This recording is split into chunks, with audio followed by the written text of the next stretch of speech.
Hello. Hello, everyone. Hopefully you can all see and hear me.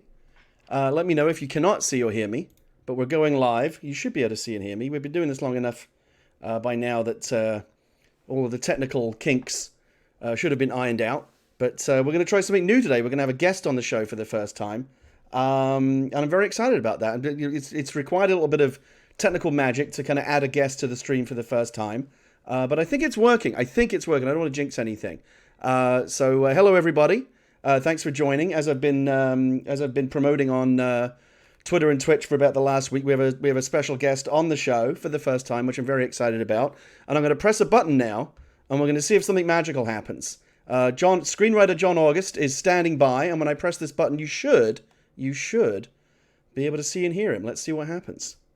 Hello, John.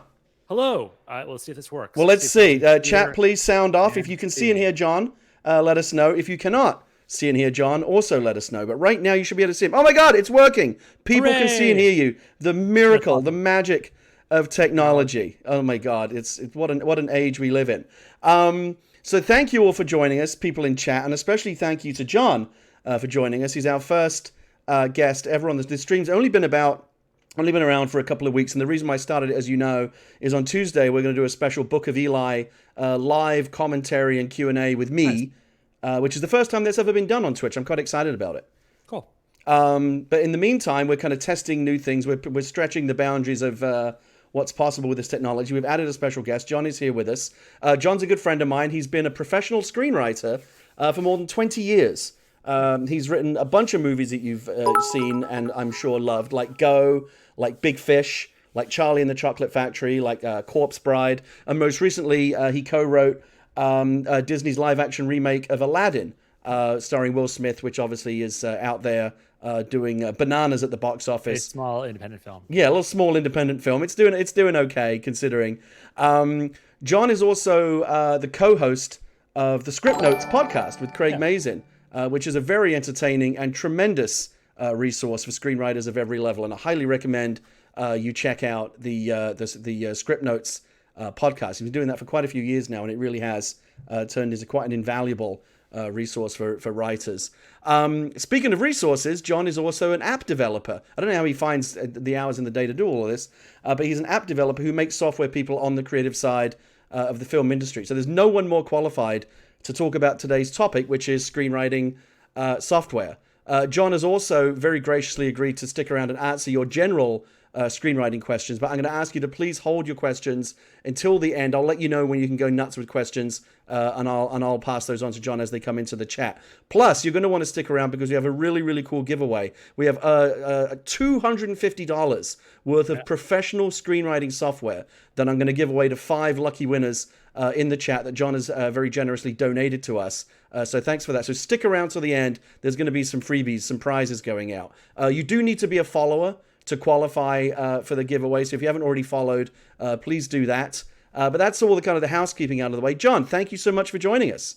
It is a pleasure to be here, Gary. So as I said, I especially wanted to have you on because since I started this channel a couple of weeks ago, part of the objective of this channel was kind of to do, I guess, something similar to what you guys do with Script Notes, just in a different forum, a different platform, which is to answer people's screenwriting questions and provide access to people that do this for a living, because there's a lot of interest out there for this sort of thing. And one of the most common questions that I've received since I started this is on the subject of screenwriting software. People always want to know what kind of software I use. They want to know what kind of software they should use. And they're especially interested in something that's cheap or even better, free. And when I first got into screenwriting about 17 years ago, the only real professional option out there was Final Draft. Everyone said, oh, you've got to use Final Draft. It's the industry standard. It's still the kind of the program these days that everyone's heard of. I think it has a bit of a, or at least it's had a bit of a stranglehold on this particular market for many years. I personally don't like it, though. I think it's expensive, it's buggy, it's not terribly well supported. I always hear about screenwriters tearing their hair out when they use it. I stopped using it some number of years ago. I tolerated it for a long time because I was always told that that's just what you have to use. But John, that's not really the case anymore, is it? There's more options out there. There are more options. So I predate you. So I started when Final Draft wasn't even really a thing. So my first script for Go was written in Microsoft Word. So Microsoft Word with style sheets. And that's brutal. I wouldn't wish that on anybody. So I think what Final Draft did and Movie Magic Screenwriters are really about the same time. What they were able to do is say, okay, well, a screenplay is a special kind of document. Rather than having style sheets, why don't we just make the whole program just be about making a screenplay? And so if you could tell us as a screenwriter, like, this is dialogue, this is a character name, we can format it for you, and it'll look nice. And it was a much better situation than trying to use Microsoft Word with a style sheet, because just like page breaks were a nightmare. Trying to do that in Microsoft Word, revisions were impossible. So it was progress. I think my frustration is that Final Draft basically had one solution for how computers worked in 1996, and they've stuck with that ever since then. And it just hasn't moved on the way computers have moved on. So what do you use? Oh, I mean, I actually, I don't want to get ahead of myself here, but there is obviously more choice out there these days, not just Final Draft, but there's so many programs. I know people that use or used to use like things like Movie Magic Screenwriter, like Fade In. Again, we mentioned there's a lot of free programs out there like Celtics and Scrivener, and I know that some people that still kind of struggle away with those Microsoft Word templates. But one of the reasons why I was interested to have you on is that even with all these different choices that are out there, you decided to create your own screenwriting program with Highland, and I'm fascinated to know what prompted you to do that. Was that out of a sense of like personal necessity, like you personally just wanted something that worked better for you than it was already on the market, or did you feel like there was a wider need out there for something like it? It grew from a couple different directions. So it started with, on my blog at johnox.com, I would have little short snippets of screenplays, and it was a hassle to format those to make them look kind of like a screenplay. So I built up a CSS style sheet, but it was kind of frustrating to do that. You're putting a lot of codes by hand. And I recognized at the same time that everything else I was doing for the web was using Markdown. Markdown is a format created by John Gruber of Daring Fireball fame. And it's how a lot of the web is actually written these days. It's a plain text format. It has really simple rules for sort of how you talk about paragraphs, how you bold things, how you italicize things. And I realized the kind of stuff I'm doing on the web, these little short screenplay snippets, I could use something that was kind of like that to do it. And so I drafted a reader of the blog, Nima Yousefi, and said like, hey, could you help me turn this sort of plain text format into styled text that I could show on my blog? And that became Scrippets. And Scrippets was a little way to show little blocks of text in a blog post for like a screenplay formatting. But having done that, I really wanted to be able to do that kind of stuff anywhere. And so I had this bigger vision for, well, what if I could write in plain text and the computer would just be able to figure out what I was trying to do. So I wouldn't have to keep hitting that tab key and tell the computer what each line of this script was, that was dialogue, that was a parenthetical. Like, it should be smarter to figure that out. At the same time, I also drafted Nima Yousefi into a frustration that I'm sure you've encountered in your life, Gary, where you have a PDF of a screenplay and you need to make changes to it. And so PDFs are how we turn in scripts, and but once they're in a PDF format, it's sort of frozen in that format. And I wanted to unfreeze it. I wanted to get editable text out of that PDF. So Nima Yousefi built a very clever hammer to smash apart a PDF and grab all that text and turn it back into an editable file. So originally I was turning it into a Final Draft file, but I saw that raw text. So I said, like, I want to work with just that. And that became Highland. So originally a tool for melting a PDF, but ultimately it became the tool that I write all my stuff in. Right. John, I'm just getting a quick technical note here. A couple of people in the chat are saying you're coming in a little quiet. That's probably on my end. I've got your audio boosted as much as I can, but if you want to, anything you can do on your end to kind of boost your audio, please do that. I'm using the same microphone I use for script notes. I'm going to try. Oh, now you're coming in, Hardy. That's better. Right, yeah. Okay. So this would be a little too high for script notes, but maybe it's just right for Twitch audience. Okay, perfect. I think that definitely. Oh, people are already saying much better. Okay, great. Hooray! Great. We're figuring this out as we go. So, I mean, one of the things, John, that I really like about the idea of Highland is it's created by a screenwriter, which makes me feel like it's going to do a good job of anticipating the features and the things that a screenwriter actually wants beyond like your own personal wish list of things that you would want a piece of screenwriting software to have. Did you take a lot of input from other screenwriters as you were creating it to kind of find out what your audience would want to see? No, I basically I didn't. You just made what you just made what you wanted. Yeah. So I've always said that like I am the principal customer for Highland. I'm very opinionated, and it's sort of it works the way I sort of think a screenwriting app should work. But I would say that a lot of times I could anticipate, wow, that would be handy, and no one else is doing it. So an example, I'm sure you've encountered this too. You're working through your script, and there's something you need to cut, but at the same time, you want to hold on to that text because you think you may need it someplace else. So I bet what you do is you have a little temp file or a scratch file where you copy and paste the stuff that you are deleting, but you might want to come back for.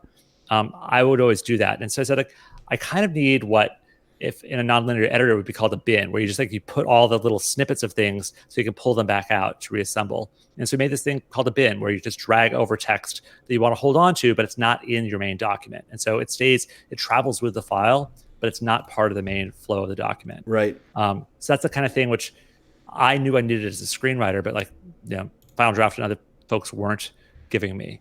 I knew I wanted sort of what I wanted in a navigator, sort of something to show me the overall flow of the document. Here are the scenes, here are my notes. I knew I wanted that to look like, and so we built it the way I wanted it to look like. And I think, most people who use it say oh, I get what fits in my brain actually fits in other writers' brains too. Right. So one of the reasons why I was glad to have you on the show, particularly right now, is I know that you have a new version of Highland out there that you've been promoting. There's billboards all over Hollywood right now. Highland's everywhere. I'm going to switch over right now to my little browser screen. Hopefully people will still be able to hear you, John. But right now they're actually looking at the Highland 2 website. Yeah. So it just came out. We see a lot of sequels in Hollywood. They're not always as good as the original. Why did Highland need a sequel? Why are we now looking at Highland 2? So this is actually 2.5 is what we just... So Highland 2 came out last year. And when we put out Highland 2, it moved from being just software for screenwriting to software for everything else. And so in addition to writing movies, I write books, and I wanted to be able to use my same application to write books and everything else. And so it does a much better job with manuscripts and all sorts of other things you want to write. So that was really a focus of Highland 2, is that it wasn't just screenwriting, it could do everything else. But when we launched it, we also put out a roadmap of these are the things we're planning to add in the upcoming months. And we added some of the small things right at the start, but a year later for 2.5, we basically crossed out everything on our roadmap in terms of big things like revision mode. So the ability to have those stars in the margins to show what has changed from one draft to another. And that was, again, a case of me being very particular about how I wanted things to work in software. In Final Draft or Fade In, if you're doing revisions, it's a big dialog box that shows you 1,000 options. And I always would save the file first because I knew I would mess it up the first 5 times I tried to do it. So I wanted just a simple switch. It's just on or off. These are the colors. So I could use it for things that weren't production drafts, but the real drafts that writers turn in all the time to a producer, to a director, saying okay, these are the things that changed from the last draft. So before you're deep into it, but so you could use it on a more daily basis to show these are the things that have changed. So revision mode is a big feature. This is a new one. Custom themes, so you can make the app look like anything you want it to look like. Yeah, I love the dark mode. I need dark mode in all my apps. Absolutely. And so we already had a dark mode, but I wanted to have people be able to customize and do exactly what they wanted to do. And so we've had, users come back with really wild choices for what the editor can look like. And we can do that because a crucial difference between Highland and Final Draft is Final Draft is obsessed with exactly what it's going to look like on the page. And so you're always writing as if it's, what's going to come out of the printer. In Highland, you just throw the words on the page. Highland figures out what those words mean, sort of what the context is, and then it builds the PDF for you. So you're not looking at that final document. So that part of the advantage of that is when you're in dark mode or you're in a special way of looking at the text, you're not thinking about what the final document looks like. You're only thinking about the words you're writing. Right. I wasn't intending to ask you about this, but just as I'm scrolling through the website here, I'm looking at gender analysis. This is crazy. You can check to see if your female characters are getting enough dialogue in the script. I love that. That's insane. Yeah. So this was part of Highland 2 when we released it last year. So Final Draft has Me Too'd and sort of come along. Me Too'd is actually kind of the wrong word for it. Highland was the first place to have it. Final Draft added it more recently. But the gender analysis is a really useful thing. So it's not meant to be a finger wagging or sort of like, giving you a report card. It's meant to be an interactive tool so you can see, okay, given the script that I have right now, this is the breakdown. But if I were to switch this character from male to female, how would that change the balance? And not just how many lines are characters speaking, but how many individual words are characters speaking. So it gives you a granular detail, but also a chance to do something actionable. It's one thing to sort of make a fancy report, but to be able to make you, be able to touch and sort of change what's on the page is much more useful to me. What I like about that is, again, in the area that we live in right now, is that if your movie is made, your movie is going to be subject to this kind of analysis anyway, right? After the movie comes out, people are going to say, oh, well, the female characters, didn't have much dialogue or they were underrepresented. This is a great way to kind of catch that early. Yeah, you'd be able to see like, oh, I actually have no scenes where two female characters are talking. All right, that seems unusual and unlikely. Right. Or if you're wildly skewed in a way you don't anticipate, maybe you could address that now. That might be a thing to look at. So again, it's not meant to be prescriptive. It's meant to be, a tool to explore. That's super cool. Okay, I'm going to go back to our little interview page here. So what I like about the basic version, of course, is I'm very cheap. So I love the fact that the basic version is free, and I think that's particular. I think that's of particular use. I have a lot of people ask me like, what can I use for free? Because there are many people out there that want to dabble, but they don't necessarily want to pay $200 for Final Draft or even $50 for Fade In if they're just kind of getting the hang of it and figuring out if it's something that they want to pursue. Is there anything about Highland's design that is particularly aimed at writers who are just starting out? Did you do anything to kind of make it particularly newbie friendly? Yes, especially in Highland 2.5. So as you launch it, you'll see, inside like the getting started for screenwriters, for novelists, for everybody else, that talks you through sort of, this is how you do stuff in Highland. Here's videos that sort of talk you through it. I find people who are brand new to screenwriting who launch Highland for the first time, they get it because you write in it the same way that you write in an email. It's just, you're hitting return. You're not worrying about the formatting and stuff. You're letting it do the work for you. Where people have some challenges is if they're so used to how Final Draft and Fade In work, where you're always hitting that tab key, you're always telling it exactly what each piece is. Sometimes they have to learn to do less. That just accept that like the program is really smart enough to understand like, oh, that word you're typing in uppercase followed by another line, that must be a character name and some dialogue. Right. Oh, that line that starts with parentheses, that's probably a parenthetical. So it's getting yourself to think less about,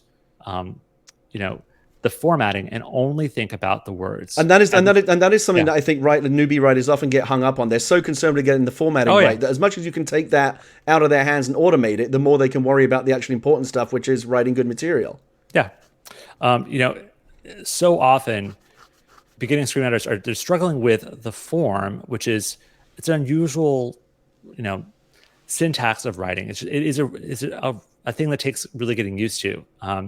But they're also struggling with the software that they're using to try to get to that point. And so if you can take away half that struggle, they're going to be able to get up to speed faster in terms of actually writing the scenes they should be writing. Right. That's so cool. And I guess I suspect I already know the answer to this question, but then at the other end of the scale, at the kind of the high end professional scale, I'm presuming that if for people like you and me, working professionals who are delivering drafts to studios and things like that, they can get everything they need out of this as well. Oh yeah. So everything, Aladdin, everything I've written in the last 40 years has been in Highland 2, and pretty much exclusively in Highland 2. There was like one studio rewrite like a weekly I had to do, and it was like I had to fire a Final Draft because it was a Final Draft thing, and there were locked pages and I had to do it in Final Draft, and it was absolute torture to sort of go back to that. But everything else I've done has been in Highland 2. And so the basic version has pretty much all the features, but it has a watermark that says made in Highland. So great for practicing, for a student, for a class. Awesome. You'll probably want to upgrade to the full version. Well, you will definitely want to upgrade to the full version for something you're going to turn in professionally. But for all the writing you're doing for yourself, the basic version will get you through, easily. So the basic version's free. Tell me a little bit about what once you drop that $50, what the different, and then it kind of fully evolves into its final form. What does the pro version give you? Pro version has more templates. So the basic version gets you screenplays, it gets you manuscripts, MLA reports, the basic stuff. For things like multicam, stage plays, treatments, we have special templates for that kind of stuff, which is in the pro. You gotta customize your themes. We take away the watermark. You get priority support. So if you're writing in with something that's not working right or something you can't understand, revision mode is only in pro. Revision mode's really handy and really smart. And then a new feature we added that's sort of experimental, but people find it really useful. It's called word analysis. And so we take a look at your whole document and figure out what words you're using, count how many times you're using them. But more importantly, we can show interesting aspects to the words. Like we can show which the words you're using are different in British English versus American English. And so if you're writing a script, that's with British characters and you're using words that are not the British words for those, we can tell you about that. Something I struggle with to this day, John. I can imagine. So, so it's not, people think like, oh, it's just like you add a U or you don't add a U to words like color, but there's a lot of subtleties there and you have to be kind of aware of those. And so word analysis gives you a quick little filter to look at what you're doing there and a really easy way to change those words, all at once if there's things you discover you're using the wrong word for that character, for that story. Now, we talked a little bit earlier about how if you are a working professional, oftentimes, the specter of Final Draft, I don't think will ever completely go away. There are still, studios and producers that ultimately they still, they still want an FDX file at the end of the day. Highland presumably will spit one of those out for you. We export to FDX. So, if you're forced to go out to FDX, we can do that. It's not a hard format. Is that? I haven't heard anyone actually ask me for an FDX file in a while. Is it still even a thing? I'm just assuming that it's a thing people still ask for. You know what? Here's where I encounter it is usually everything you as a screenwriter is turning in is a PDF because you're sending PDFs through all the time. Right. Where I'm asked for the FDX is when it's clear that like another writer's coming in, or if I'm coming in to rewrite something, like it's the FDX file that they're sending over so I can do the work in it. So FDX files you could also use in Fade In or other places too. But that's the only time I'm encountering those files themselves. And so I can go months without having to deal with an FDX file. And then the other thing that I found interesting, I didn't know this because obviously, John, you're also a novelist, as am I, that Highland will also kind of do duty as more of a general word processor for novels and term papers and things like that, right? Absolutely. So, Gary, I'm guessing you might have used Scrivener for your books? No, I just use Apple Pages. You Apple Pages? Wow, okay. There's better choices for you, Gary Wood. Even I am learning in this chat right now. I love it. So here's the thing. It's like Pages or Microsoft Word, they're good for like some stuff. I mean, they're very much what you see is what you get. The challenge is they're not especially well suited for long documents. And so the reason why people like Scrivener for books is because it's really good at handling giant documents. Highland 2 is also really good at handling giant documents. I mean, screenplays are only 120 pages, but my books are 400 pages, 500 pages. And much denser as well, many more words. Many more words. And so, if you're editing a 65,000 word, novel like the Arlo Finch books, you need something that's really fast under your fingers and doesn't slow down. And so sometimes we always would do speed tests with Highland 2 to figure out, are there any places where it's bogging down? And so we take the Project Gutenberg file of War and Peace, and we'd open it in Word and Pages and other stuff like that. And there's a video you can find on my website where I show sort of like how long it takes these different apps to open it. And Highland, it's like less than 10 seconds. Word was minutes to sort of get that same file open. They just really struggle at bigger things because every single character, every little glyph in that file, they're worried about, is this bold? Is this colored? What is this? And they're not just thinking about it as text. And the advantage of Highland is it really is just treating it as text. And computers can handle text really quickly. Well, that's the thing that I find surprising because you're right. When I was working on my novel, I've got a pretty powerful Mac that I work on. Yeah. And you think a text file, right? A decent computer will just eat that up. But on a bigger file, it sometimes still chugs, which I'm like, hold on, isn't this a powerful computer? Why is it chugging on a text file? No, it's crazy. And it's because it's trying to prepare for like each individual, letter in that whole document could have special formatting or special rules, and so it's constantly churning in the background to do a bunch of stuff, and they're just not well engineered for really long documents. Right. And the writing process too. I don't know, when you're writing your books, are you doing one long file for everything, or are you breaking it in chapters? Like, what is your process? I usually just it's one ever growing file that I'm constantly adding chapters to. Which you're going to tell me that's a bad practice as well, right? Well, no, it's not a bad practice. If it works for you, whatever works for you is a good practice for you. But what I found is that I got many more words written per day if I was focused on that chapter and couldn't let myself read back to earlier chapters. Right. And so I would write for the Arlo Finch books. I write each chapter as a separate file.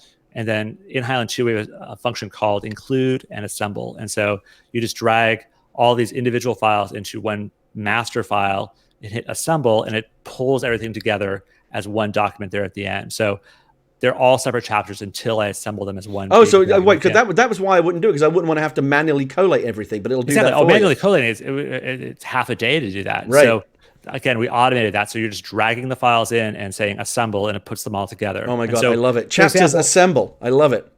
So for example, an advantage of doing it that way is I can say, okay, number these chapters. And so just you put in a variable that says chapter, and each time it encounters that, it increases it one chapter. And so I didn't have to manually number, the 50 chapters of the book. I've got one more question for John, and then I'm going to start taking questions. So if you have a question for John, either about Highland or screenwriting software, or just writing in general, John has graciously Craig agreed Mason. to... I'll give you all the dirt on Craig Mason. Right.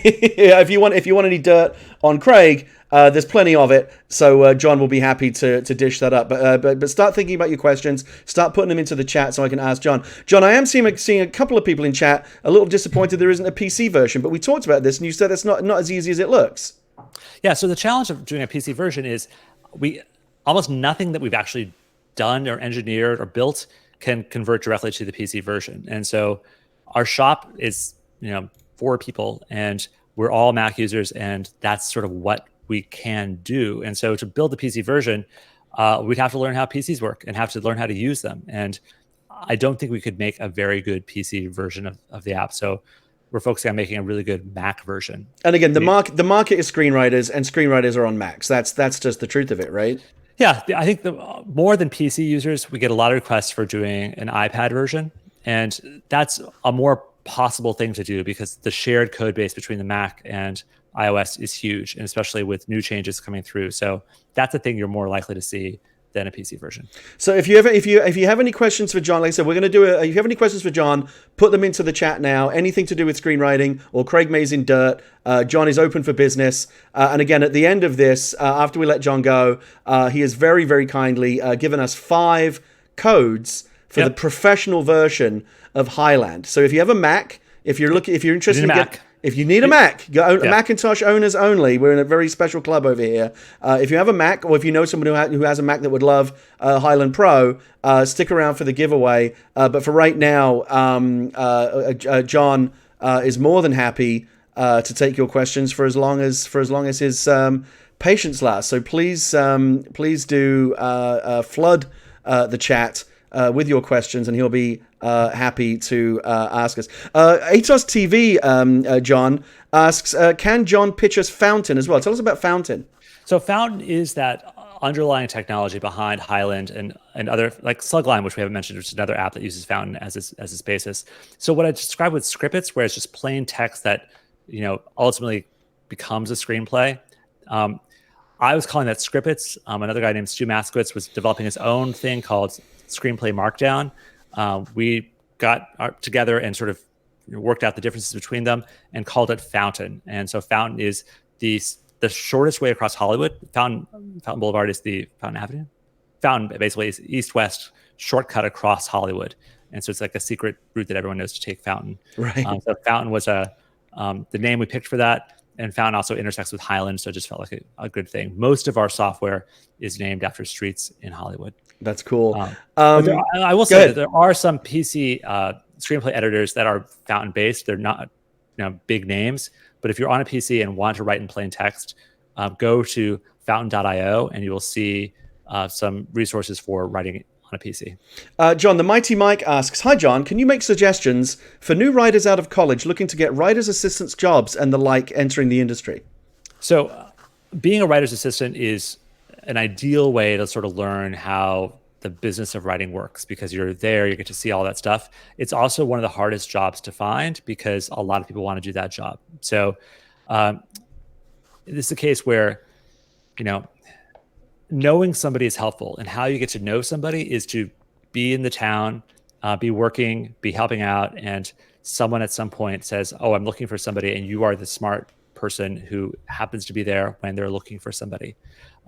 It's more possible to find production jobs. So production jobs being like working the production office on a set for a shoot. So if be it movies, be it TV, you're at least around the process, and just be really forthright about like what you'd love to be able to do and tell people what you're looking to do. I find most of the useful networking you're going to encounter in Hollywood is the horizontal networking. It's like you helping out people at your same level is much more important than somehow meeting people who are more powerful than you. Rygars21 asks the question, why I don't want this to turn into a tribal thing, but he asked the question, why do you think people seem to use Macs over PC for creative projects? I don't know. I don't have a great answer for you. I think the Mac's early advantage in desktop publishing is probably part of it, because I started using Macs when I was in high school to do my high school newspaper, and I basically have stuck with them since then. So I think there's that timing aspect of it that was really important. I think the hardware for a certain number of years was really, really good. And so I don't think it's just creative fields. It's, you know, Megan, who works for me, her previous job was at Google, and most people at Google use Macs because they just like the hardware. Even though they're running Chrome most of the time, they're using Mac hardware. So I think it's just a preference there. The Indie Boy asks, what is your favorite script, either produced or not? My favorite produced script is a close call between Big Fish and Go. Go is my first, so you're always going to love your first, thing that actually gets made. Big Fish was just a really difficult, script process, but I'm so happy with how the movie turned out.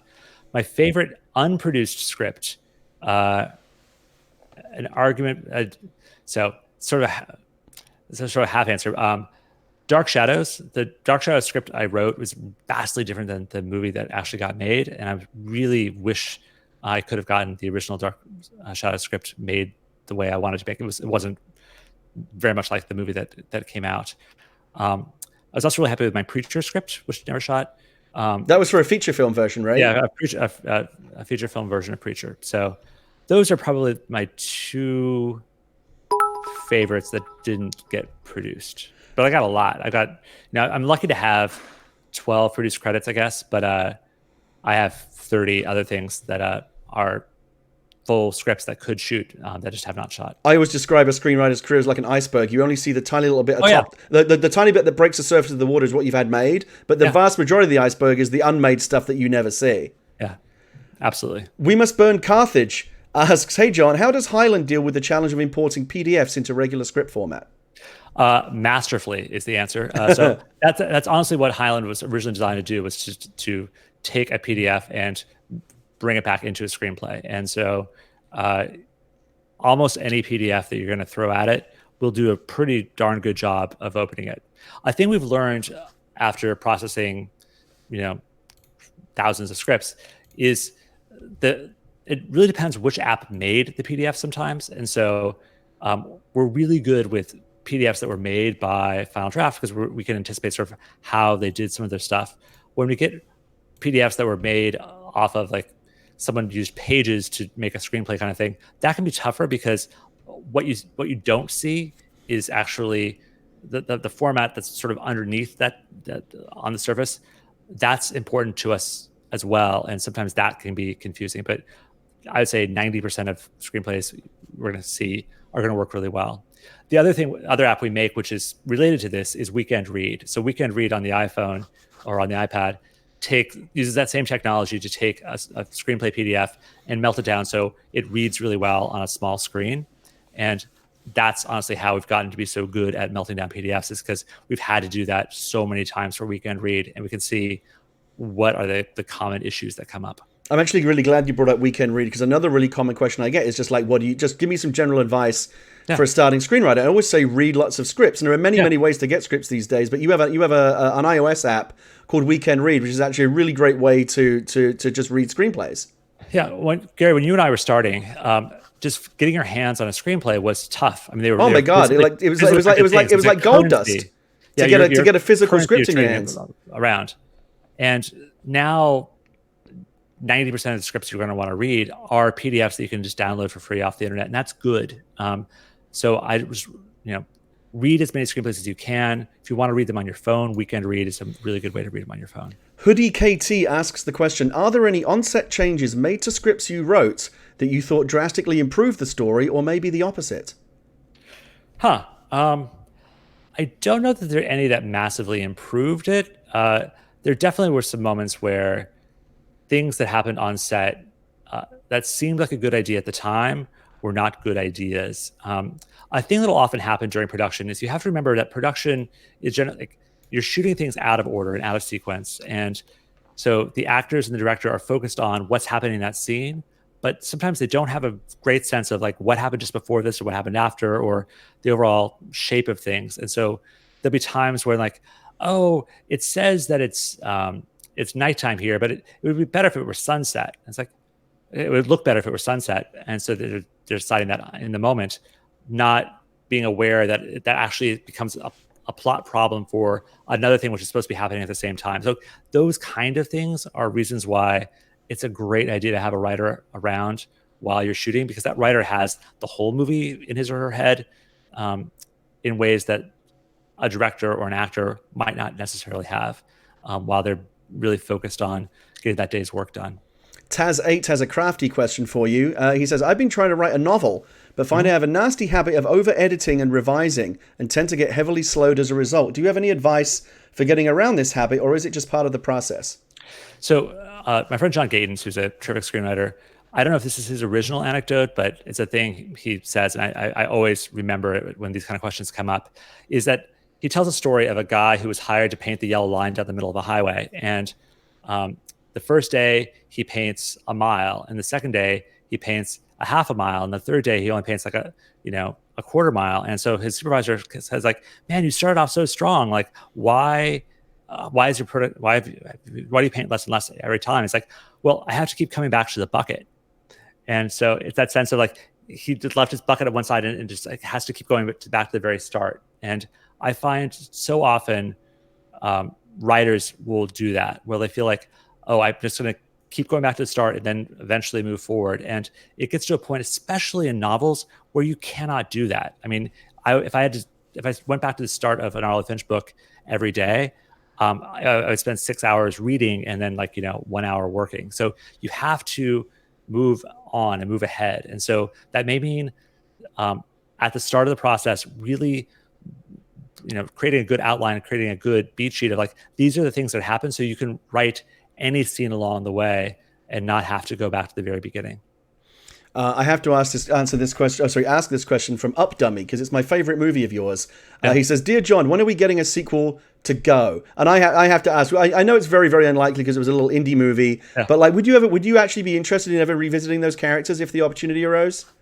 I think probably not now. I mean, I think they're great characters, but I feel like Rana and Claire and Gaines, 20 years later, it's 20 years ago, this movie, I don't think they're probably interesting in the way that you want them to be. But I will say that originally I had thoughts about a sequel to Go. It was going to be called Going, and it was going to revolve around Rana trying to throw a party at this kind of abandoned house. And so it's her stepping up her game. So rather than sort of going to try and make a tiny drug deal and going to the rave, it's her trying to throw the party, and everyone was going to be in it. It was going to be fun. But I never pitched it. I never sort of, went beyond that, because Go made good money for how tiny it was, but there was never going to be an appetite for a sequel. Right.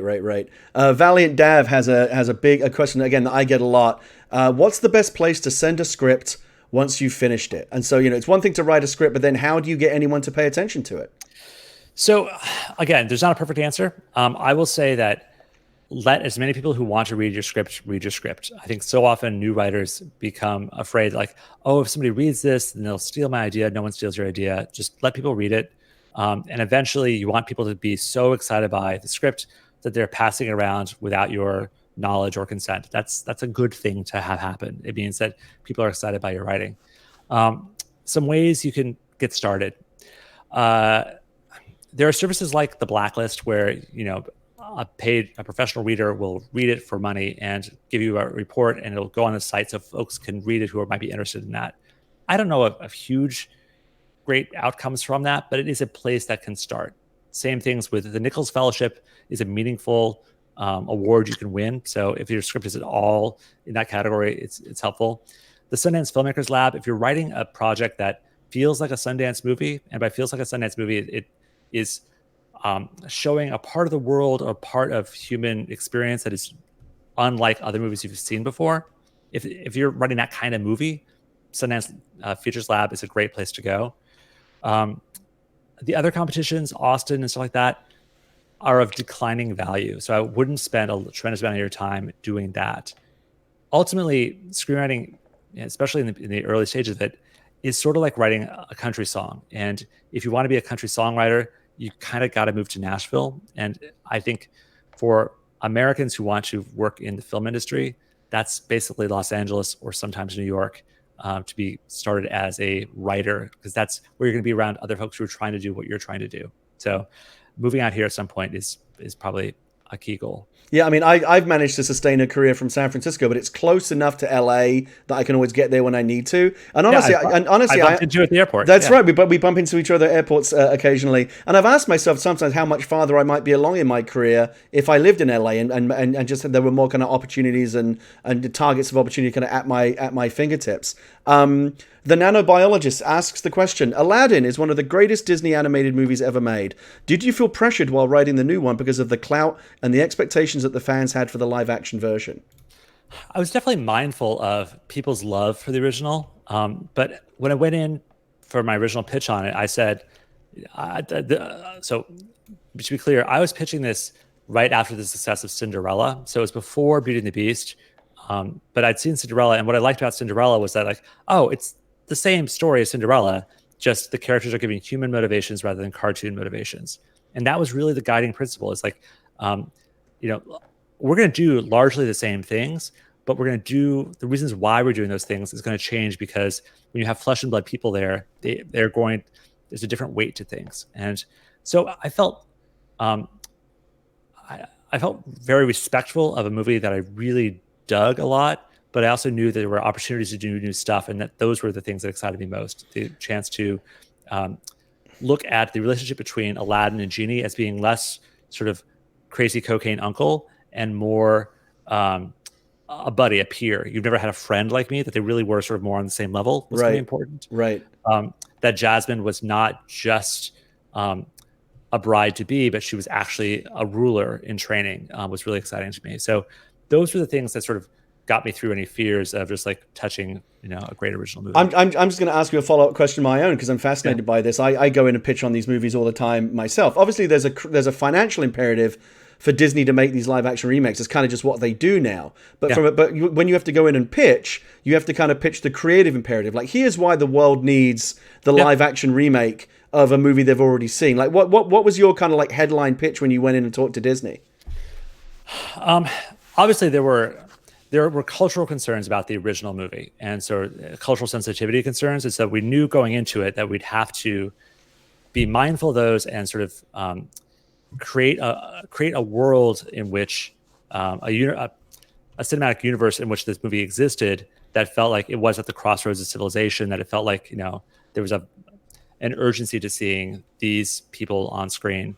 What I talked about before in terms of the relationship between Genie and Aladdin, and really Jasmine is not well served in the animated film, and so making sure that she feels like a key important part of the story was crucial. So those were some of the things in the initial pitch. As you go into pitch a project, you end up talking about those things first before you even really get into the story itself. You talk about sort of what is your urgency for the movie that you're describing to them.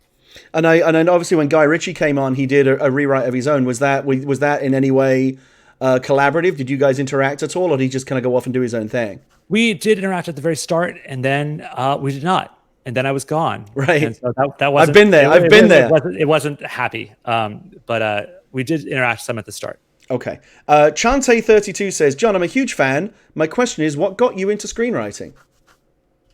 I did not know there was such a thing as screenwriting growing up. And so I would see movies and had no idea that there was a writer who wrote them, which sounds hopelessly naive, but like that was, the 70s, 80s, you didn't hear very much about screenwriters. And so it wasn't until I read Steven Soderbergh's screenplay for Sex, Lust, and Videotape, because that was published in a book along with Production Desire, so you could read the script. And like I read the script while I was watching the movie, like, oh my God, like everything that's happening is on the page here.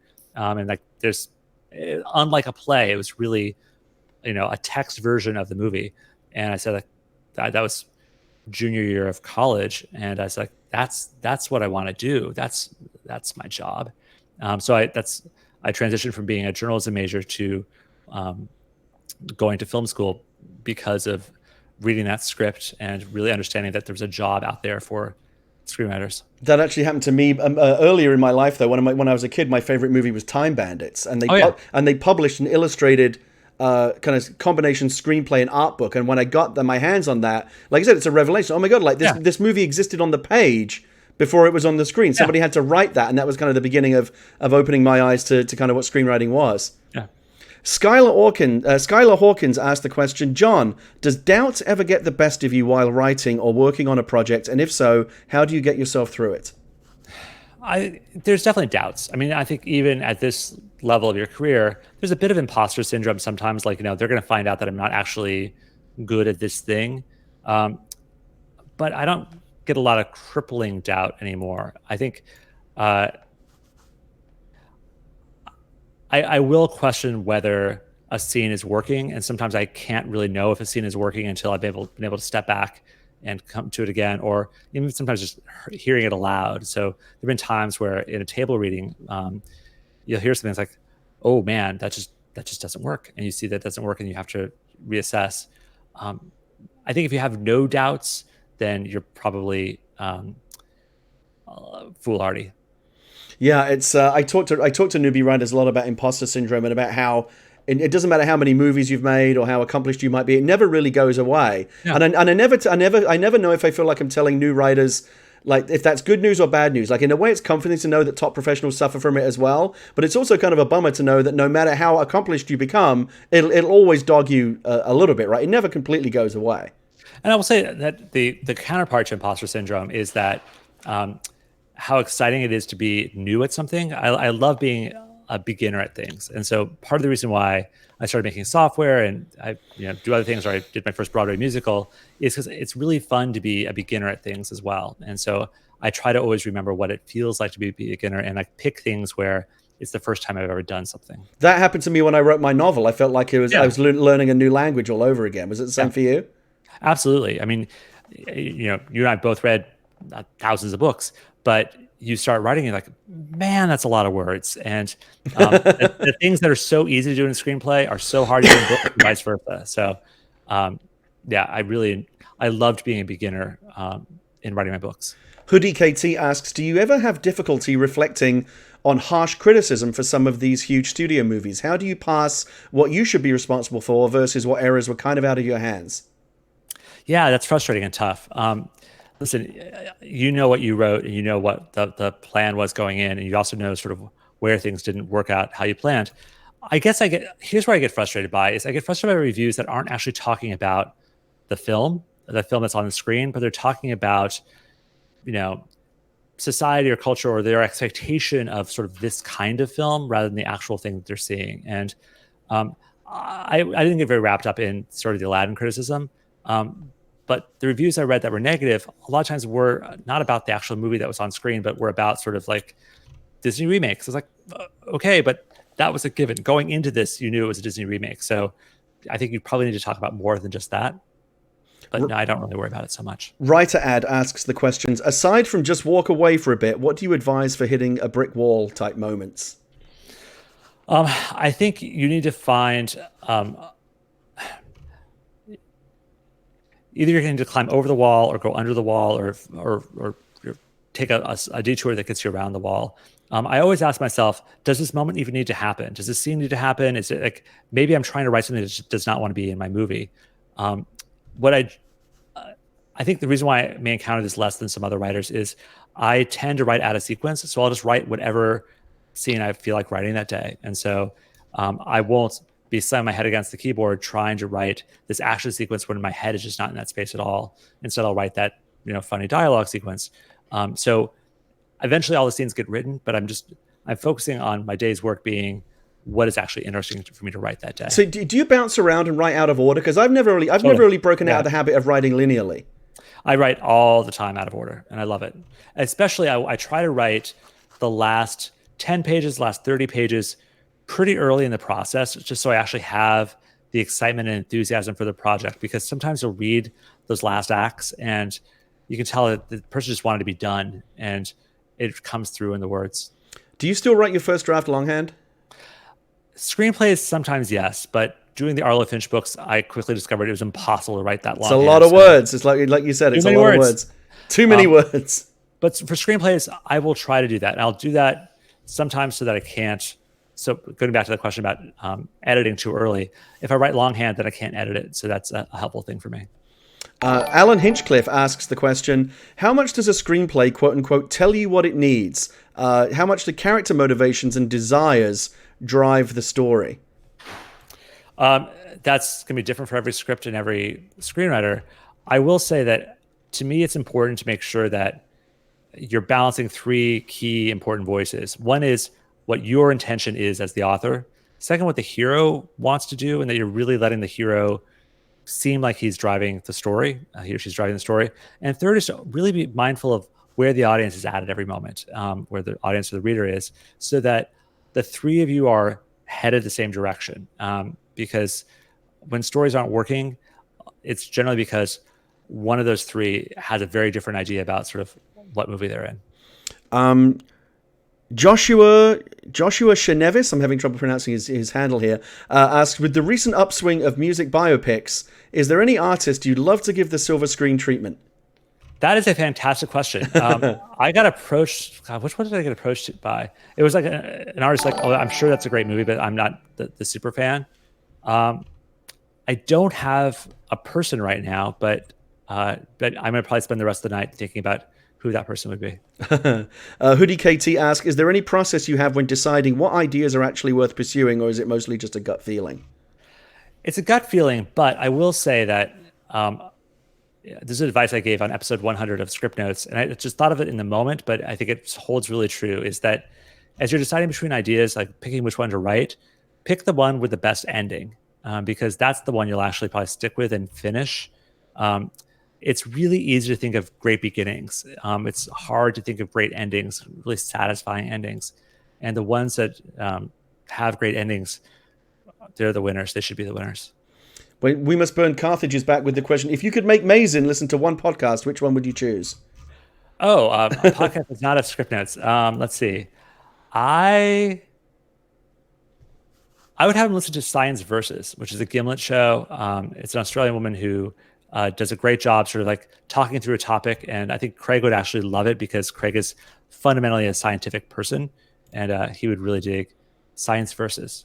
Wheelie Average asks the question, have you ever had an experience where you know the beginning and the end, but you have no idea what the middle is? That's something I'm struggling with right now. And I'll just add, I'm not surprised at all, because I think you'd agree, John, the middle is always we talk a lot about the squishy middle. It's always the hardest part, right? It is, yeah. I would say that's most times in the course of writing a story or figuring out a story. Yes, you're going to know how it starts. You're going to know how, hopefully, where you're headed to. But it's like a road trip. It's like we're going from LA to New York. We know our endpoints, but how are we going to get there? And the choices you make about how you're going to get there is really going to determine what that road trip feels like. So you got to think through that stuff ahead of time, and you got to make sure that you are making choices that feel like the characters are making choices that match up with what the audience is hoping to see. So it's not easy. Diogo Marquez Plays asks, John, how do you go about writing action, specifically hand-to-hand combat or firefights? So I actually have some YouTube videos where I do like screen capture showing me talking through action. So if you look at my YouTube channel, I'm just John August on YouTube. I have some things about that, about writing action and sort of like how lean it is and how sort of percussive good action writing tends to be, at least from how I like to do it. Again, you're always keeping in mind that you are not writing a screenplay, you're writing a movie. And so you have to capture the experience of sitting in a seat watching that. And so be thinking about like, what are the shots, but what are also the sounds? What are the reactions that are really going to help sell that moment? So writing action is actually, it can be tedious sometimes, but it can also be really fun because it's like some sort of weird jazz poetry. The nanobiologist asks, what is a novel that you would that you love that you would really like to have the chance to adapt into a screenplay? I really wanted to do Man in the High Castle, and so I like the adaptation that's happening now. So that's great. So I don't have to do it. It's always nice when someone does the work for you. Other books that I would really love to see adapted. I love Brave New World, which I think there's something great to be made there. I don't have any other sort of must-do books for me. But Big Fish was that was it for you, right? Big Fish was the thing that you made happen. You loved the book, you contacted the author, and you kind of made that movie happen, right? Yeah, which is great. Yeah, so I read that one as a manuscript and got Sony to buy it for me, and then I met with the author, and so he and I are still good friends and still talk through stuff to this day. Lord Leor asks, do you have any tips for writing short scripts and avoiding it being just a comedy sketch? Giving enough impact on character development seems like a start. I wanted to ask you this one because didn't Go start out as a short? It did. So the original draft of Go, there was a short called X, and it's just the first third of Go. And so it's Rana trying to make that drug deal and getting hit by the car. And it would have been an okay short by itself, but it works better with the other two parts there. A short still has to be a full story, and so it's going to have to fit in a smaller package, but it has to have a character or a character in a situation with a want and a resolution of that by the end, and you're just going through that. So a short is in some ways like a song that has to build and grow and change, but get you back to a place that you feel good for the time you're in. A short shouldn't generally just be a scene. It should actually, or a sketch, it needs to be something a little more substantial than that, and at least in terms of what's happened to the characters in the world. Justin Me asks the question, John, how often do you pitch originals? I wanted to ask you this because, I think it's common with a lot of screen. I think you and I have kind of a similar journey. We broke in with an original spec, but then since then it's all been assignment work. You tend to prioritize paying assignment work, and who has the time to write originals anymore?